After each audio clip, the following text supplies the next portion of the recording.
Ito tayo kay Dominic. Brother Dominic, good evening. Good evening po. May tanong lang po. Go ahead, bro. May nakausap akong protestante. Sabi niya, hindi daw po sila protestante. Pero Christian daw po sila. Ano po ang magandang sagot dito? Ay, alamin natin kung ano yung ibig sabihin ng protestante. Oh, alamin natin. Sabi dito sa encyclopedia, ito ay ganito ang nakasulat. Ano ba ang meaning ng protestante? Ito basahin natin, no, para meron tayong ebidensya. Ito, Oxford Illustrated Encyclopedia Volume 3, page 293.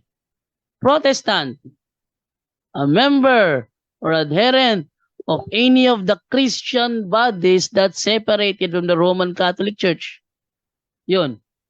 A member or adherent of any, kahit ano, of the Christian bodies. Membro siya ng Kristyanismo. Pero, separated from the Roman Catholic Church. Ano siya? Separated siya o hindi? Hiwalay po. Separated siya. Ayun. At Bro Dominic, ngayon i-type mo lang ngayon Protestant meaning, sasagot ang Wikipedia, sasagot ang Internet Dictionary, nakalagay yan, ganyan na ganyan.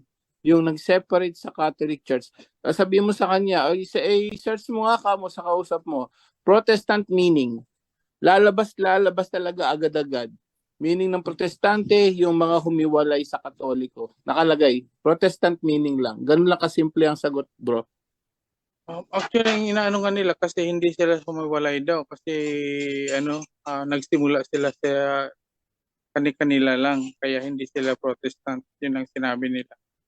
Hindi, Nagsimula sila sa kani-kanila lang? Humiwalay sila bro, nasaan sila ng taong 200? Ito, ha? Sabi sa kanila, bro, nasaan yung ano nyo? Meron ka bang may pakita sa aking history? Kung nasaan kayo ng taong 200? Yun nga, wala silang mano.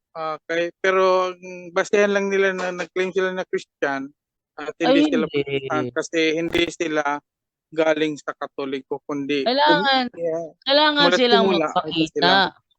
Bro, kailangan silang magpakita. Tanungin tayo, nasaan kayo ng AD 200? Tingnan sa list of popes. Sino ang ating sa papa ng panahon yun? At nasaan sila nun? Hindi may record tayo. May record ba sila? Maglabas sila kung may silang record. Okay. Ano ko pag magkita kami ulit, isabihin ko sa kanya.